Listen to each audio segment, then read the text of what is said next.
আজকে ঘুম থেকে ওঠার পর আমি আর আপা চলে গেলাম বাজারে। আর বাজার করতে যাই কি কি করলাম আর কি কি নিয়ে আসলাম সেটাই আজকে আপনাদের সাথে শেয়ার করব। আর কেনই বা দুইজন বাজারে গেলাম সেটাও বলবো। আসসালামু আলাইকুম, সবাই কেমন আছেন? আশা করছি ভালো আছেন। আমি আলহামদুলিল্লাহ ভালো আছি। আমি আখি কুষ্টা থেকে নতুন একটা ভিডিও নিয়ে চলে আসলাম আপনাদের সাথে। আর সেই ভিডিওটা ছিল আসলে অনেক সুন্দর একটা ভিডিও।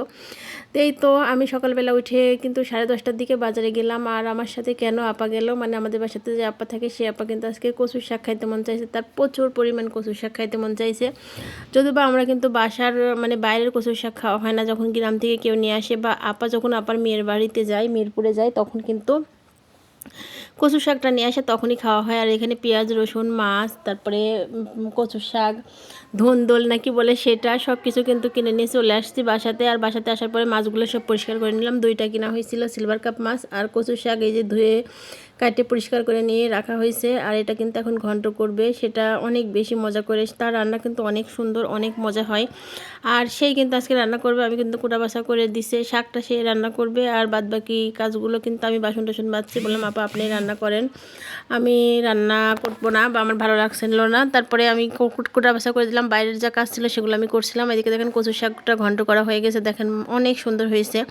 আর খাইতে যে কী মজা হয়েছে আপনারা একটু পরে দেখলে বুঝতে পারবেন যে আসলে আমি কিভাবে বুঝলাম। আর রান্নাটা দুপুরে হচ্ছে, আর দুপুরে আমি ভয়েস দিচ্ছি, এই জন্য ভাবলাম যে না আপনাদের সাথে একটু শেয়ার করি কচু শাকটা কত সুন্দর হয়েছে। সে বলছিল যে কচু শাকের মধ্যে নাকি ঢাকনা দিয়ে ঢেকে দিয়ে তারপরে ঘন্ট করলে অনেক বেশি মজা হয়। এর মধ্যে একটু লেবুর পাতা দিতে হয়, তারপরে দিতে হয় ধনের পাতা, এগুলো দিলে নাকি কচু শাক অনেক বেশি মজা হয়। আসলে তার রান্না সত্যি অনেক বেশি মজা, সব ধরনের রান্নাই সে করতে পারে।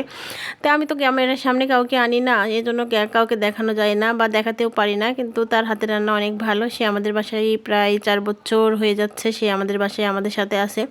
মানে আমাদের নিজের মতোই মনে হয়, আমরা নিজের মতো করে রাখি, আর এই জন্য সে কোথাও আর যায় না, আর সে এক বাসাতেই থাকে।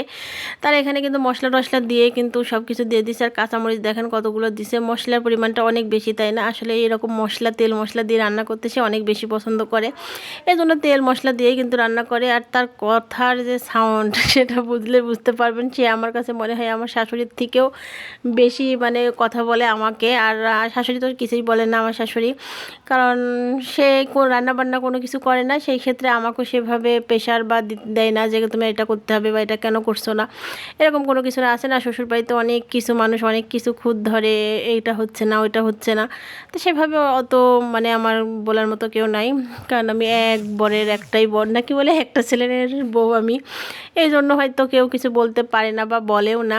আর এখানে কিন্তু এই ধন্দল দিয়ে আলু দিয়ে আর রুই মাছ দিয়ে রান্না করা হচ্ছে। এখানে কিন্তু রান্নাটা প্রায় শেষের দিকে। আর এদিকে কিন্তু কালকের ভাত ছিল অনেকগুলা। আর যেহেতু খিদা লাগছিল, যেহেতু বাজারে গেছি, বাজার থেকে আসছে, আর আমার কেন জানে এদানি খিদাটা একটু বেশি হয়ে গেছে মনে হচ্ছে। আসলে মোটা হওয়ার আগে মানুষের এরকম একটু কিছু কিছু লক্ষণ থাকে, মানে খাওয়ার প্রতি রুচিটা অনেক বেশি হয়। তো আপাকে বললাম যে আপা কি কচুর শাক ঘন্ট করলে, কালারই শুধু দেখলাম আর কিছু তো হইলো না। সে বললো ঠিক আছে তুমি কি খাবা? আমি বললাম হ্যাঁ খাবো। আর এখন দেখে কিন্তু আমার আবারও খাইতে মন চাচ্ছে। সে কিন্তু সেই বাসি ভাতগুলো দিয়ে লেবু দিয়ে সেই শাক দিয়ে কিন্তু মাখাচ্ছিল, এইটা কিন্তু অনেক বেশি মজা। যারা এই ভাতটা একবার মানে এরকম করে মাখাই খাইছে তারাই বুঝতে পারবে যে আসলে এই এই ধরনের ভাত দিয়ে মাখাই খাওয়াটা কি মজা। আর এদিকে যেহেতু আপা ভাত মাখাচ্ছিল, আর আমি কিন্তু এইদিকে ধনের পাতাটা দিয়ে দিলাম তরকারির উপরে। ধনের পাতাটা এখন যদিও একটু সিজন না, তারপরেও কিন্তু আছে, ভালোই ছিল। আর এখানে কিন্তু রান্নাবান্না আমার কমপ্লিট করা হয়ে গেছে। আর এদিকে কিন্তু আমি ভাত খাচ্ছিলাম, তার সাথে লেবু ছিল, লেবুর খোসা ছিল। এটা তো অনেক বেশি ভালো লাগে লেবুর খোসা দিয়ে মানে খাইতে। আমার তো লেবুর খোসা অনেক বেশি পছন্দ, কার কার পছন্দ বলেন তো। আর যদি ভালো লাগে আমার ভিডিওটা সবাই একটু শেয়ার করে দিবেন, লাইক কমেন্ট করে একটু সাথে থাকবেন, কারণ কেন জানি এদানি আমার